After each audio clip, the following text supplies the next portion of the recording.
अंजनगाव सुर्जी नगर परिषदेत सध्या मोठा राजकीय संघर्ष उफाळून आला आहे। नगराध्यक्ष आणि मुख्याधिकारी यांनी अनेक दिवसांपासून सर्वसाधारण सभा घेतली नसल्याचा गंभीर आरोप करत उपनगराध्यक्ष तब्बल 17 नगरसेवकांनी थेट जिल्हाधिकाऱ्यांकडे धाव घेतली आहे। विकास कामे ठप्प झाल्याचा आरोप करत आता प्रशासनाच्या भूमिकेवरही प्रश्नचिन्ह उपस्थित केले जात आहे। नेमकं काय आहे संपूर्ण प्रकरण, पाहूया हा रिपोर्ट। अंजनगाव सुर्जी नगर परिषदेत सर्वसाधारण सभा न घेण्यात आल्याच्या आरोपामुळे राजकीय वातावरण चांगलेच तापले आहे। उपनगराध्यक्ष प्रियंका मालठाणे यांच्या नेतृत्वाखाली 17 नगरसेवकांनी थेट जिल्हाधिकारी कार्यालयात जाऊन लेखी निवेदन सादर केलेत। नगरसेवकांचा आरोप आहे की नगराध्यक्ष आणि मुख्याधिकारी यांनी अनेक दिवसांपासून एकही सर्वसाधारण सभा बोलावलेली नाही। नगर परिषद औद्योगिक नगरी नियम 1965 मधील कलम 81 नुसार दर महिन्याला किमान एक सर्वसाधारण सभा घेणे बंधनकारक आहे। मात्र या नियमांकडे जाणीवपूर्वक दुर्लक्ष करण्यात आल्याचा दावा नगरसेवकांनी केला आहे। सभा होत नसल्यामुळे शहरातील रस्ते दुरुस्ती, नाली बांधकाम, पाणी पुरवठा योजना, स्वच्छता मोहीम तसेच विविध नागरी सुविधांशी संबंधित प्रस्ताव मंजूर होऊ शकले नसल्याचा आरोप करण्यात आला आहे। याचा थेट फटका शहरातील नागरिकांना बसत असून अनेक विकास कामे रखडल्याची खंत नगरसेवकांनी व्यक्त केली आहे। नगरसेवकांनी जिल्हाधिकाऱ्यांकडे तातडीने हस्तक्षेप करून सर्वसाधारण सभा आयोजित करण्याची मागणी केली आहे। उपनगराध्यक्ष प्रियंका मालठाणे यांनी नागरिकांनी दिलेल्या जनादेशाचा सन्मान राखण्यासाठी नियमित सभा होणे आवश्यक असल्याचे सांगितलेत। हम नगरसेवक और हमने जो कलेक्टर के सामने जो तकरार की है वो तकरार हमारे गांव के विकास के हिसाब से है कि 6 महीने उलट गए। जो जनता ने हमको चुन के दिया, जिस विश्वास के साथ उन्होंने हमको चुन के दिया, तो 6 महीने से वो काम, वो विश्वास हमारी तरफ से नहीं हो पा रहा। हम जिस पद पे बैठे हैं उस पद का उस पद की अगर गरिमा हमें रखनी है, लोगों का विश्वास अगर हमें रखना है, तो 4 साल के बाद, 4 साल का जो प्रशासक बैठा था उसके बाद लोगों ने जिस विश्वास के साथ चुन के दिया है काम, विकास, और जिस माध्यम से अपन ने लोगों से मत लिया है, तो वो अपेक्षा पूर्ण करने के लिए हम सभी नगर सेवक वहां पर कलेक्टर ऑफिस में तकरार लेकर गए कि अगर हमारी मीटिंग ही नहीं होगी, अगर हमारी सभा ही नहीं होगी, जो अध्यक्ष के हिसाब से, मतलब उनके अध्यक्षते खाली जो मीटिंग निकलती है सभी मेंबर की, तो वो अगर हो नहीं सकी तो गांव का विकास कैसे होगा। मतलब मीटिंग में अगर हम सारे नगर सेवक जब तक आएंगे नहीं, वो उनके जो एरिया के, उनके प्रभाग के जो काम है वो मीटिंग में ही लिए जाते हैं, और वो जब तक ठहराव नहीं होंगे तब तक काम आगे बढ़ेंगे नहीं। तो आप देख सकते हैं कि गांव की अवस्था क्या होगी, रस्ते, प्रत्येक प्रभाग की अवस्था क्या होगी। धूपकाला निकल चुका है, मतलब उन्हाळ्याचा दिवस निघून गेलेला आहे आणि पावसाळा, मतलब बारिश शुरू हो गई है। बारिश के अभी पहली ही बारिश हुई तो लोगों के घरों में पानी चला गया और नालियां भर के हो गई। तो उसकी जो परेशानी सामान्य नागरिक को हो रही है, तो वो परेशानी सामान्य जनता किसे बताएगी। हमारी जवाबदारी है कि हमारा जो पद है वो जवाबदारी का पद है, हमें उस जवाबदारी को पूर्ण करना होगा। पर अगर उन्होंने वो नहीं किया तो मैं एक उपाध्यक्ष इस नाते से, जिस नाते से मैं उस चेयर पर बैठी हूँ, वहां पर बैठी हूँ, जो उपाध्यक्ष पद में भूषो रही हूँ, तो उस खुर्ची का कोई मोल नहीं रहेगा अगर मैं उन जनता की अपेक्षा पूर्ण नहीं कर पाऊंगी।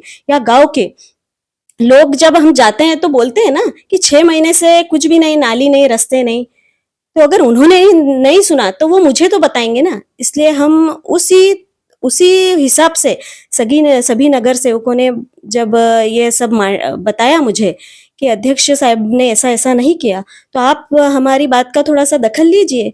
तो उस हिसाब से हम सभी वहां पर तकरार लेके गए कि कलेक्टर साहब ने हमारी जो विकास की कामें रखड़ ली है तो वो पूर्ण करना चाहिए। बस इस हिसाब से हम गए।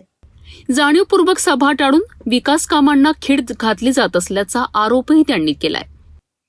अच्छा, ये 17 जो नगर सेवक है, इसमें भाजपा के अलावा और कौन कौन है? उसमें भाजपा के अलावा हम भाजपा के 3 हैं और शिंदे के 3, 2 समाजवादी और 2 अपने कांग्रेस के हैं और 7 उबाटा के। ऐसा मिला के 17 लोगों की सहमति है। सहमति। तो इसके पीछे एक कयास लगाया जा रहा है कि कहीं ना कहीं ये अविश्वास की तैयारी तो नहीं। नहीं, ऐसा कुछ नहीं। हमने जो किया वो 1965-81 के कलम के अनुसार कि जो मीटिंग जो बैठक होती है वो 30 दिन के अंदर बैठक होनी चाहिए। तो यहाँ पे हमारी एक पहली बैठक होती 20/2 को, मतलब फरवरी महीने में 20 फरवरी को हुई थी पहली जनरल बैठक। और उसके बाद हमारी दूसरी बैठक जो बजट की हुई थी, जनरल नहीं थी वो, बजट की थी, आर्थिक बजट की, वो हुई थी 28 तारीख को। तो उसके बाद कोई बैठक नहीं हुई। तो वहां से 4 महीने और उलट गए। आचार संहिता भले ही 23 को खत्म हुई, और उसके तुलने में अगर अपन देखें कि बाकी के तालुके, बाकी के जो शहर हैं, दरियापुर, अचलपुर, आकोट, अपन अपने आसपास के जब तालुके व शहर देखते हैं तो उस हिसाब से अपना अंजनगांव बहुत पीछे है। हमने जब वो देखा कि अपना अंजनगांव बहुत पीछे है, तो इसमें अपना अंजनगांव पीछे नहीं रहना चाहिए। अब 6 महीने उलट गए और हमने सोमवार तक राह देखी कि मीटिंग कम से कम सोमवार तक तो भी निकलनी चाहिए थी। फिर जुलाई महीना लग रहा, मतलब 7वां महीना चालू होने वाला था। तो उसी की वजह से हमने सोमवार के दिन हम सभी कलेक्टर ऑफिस गए और वहां पे हमने तकरार नोंदी। तो ये थे हमारे साथ में अंजनगांव सुरजी के नगर उपाध्यक्ष प्रियंका मालठाने, जिनको आपने सुना। उनका कहना है कि अगर से शहर का विकास करना है, रास्ते सुधारना है, नालियां सुधारना है, साफ सफाई के लिहाज से लोगों की समस्या का निराकरण करना है, तो मीटिंग का आयोजन होना चाहिए। जबकि नगर अध्यक्ष और सीईओ मीटिंग नहीं ले रहे हैं, इस तरीके का उनका आरोप है। अब देखना ये होगा कि सारी बातों में राजकारण कितना होता है और समस्या का निराकरण कितना होता है। दरम्यान जिल्हाधिकारी कार्यालयाने निवेदन स्वीकारले असून आता प्रशासन कोणता निर्णय घेते आणि नगराध्यक्षांना सभा घेण्याचे निर्देश दिले जातात का, याकडे अंजनगाव सुरजीतील नागरिकांचे लक्ष लागले आहे। अंजनगांव सुरजी नगर परिषद के नगर उपाध्यक्ष समेत 17 नगर सेवकों ने अमरावती जिले के कलेक्टर को लिखित शिकायत की है। उनका आरोप है कि अंजनगांव सुरजी के नगर अध्यक्ष और नगर परिषद के चीफ ऑफिसर सीओ ने पिछले कई दिनों से एक भी जनरल मीटिंग नहीं की है, जबकि हर महीने मीटिंग होना चाहिए। उनका कहना है कि उन्होंने जो लिखित शिकायत दी है उसमें कहा गया है कि नगर अध्यक्ष और चीफ ऑफिसर जानबूझकर नगर परिषद काउंसिलिंग इंडस्ट्रियल टाउन रूल्स 1965 के सेक्शन 81 के मुताबिक रेगुलर मीटिंग करने से बच रहे हैं। नगर सेवकों ने अफसोस जताया है कि इस वजह से शहर में जरूरी डेवलपमेंट के काम जैसे नाली बनाने के काम, सड़क की मरम्मत के काम, साफ सफाई के काम, लोगों के जो समस्याओं के मुद्दे जुड़े हुए हैं उसको सुलझाने के लिए मीटिंग करना जरूरी है। अब इस तकरार के बाद देखने जैसी बात होगी कि अंजनगांव सुरजी के नागरिकों की समस्याओं का निराकरण होता है या राजकारण होता है। जावेद शाह, सिटी न्यूज, अंजनगांव सुरजी। अंजनगाव सुरजी नगर परिषदेतील हा वाद आता जिल्हाधिकारी कार्यालयापर्यंत पोहोचला आहे। सर्वसाधारण सभा होणार का, विकास कामांना गती मिळणार का आणि प्रशासन पुढे कोणती भूमिका घेणार, हे येणाऱ्या काही दिवसात स्पष्ट होणार आहे।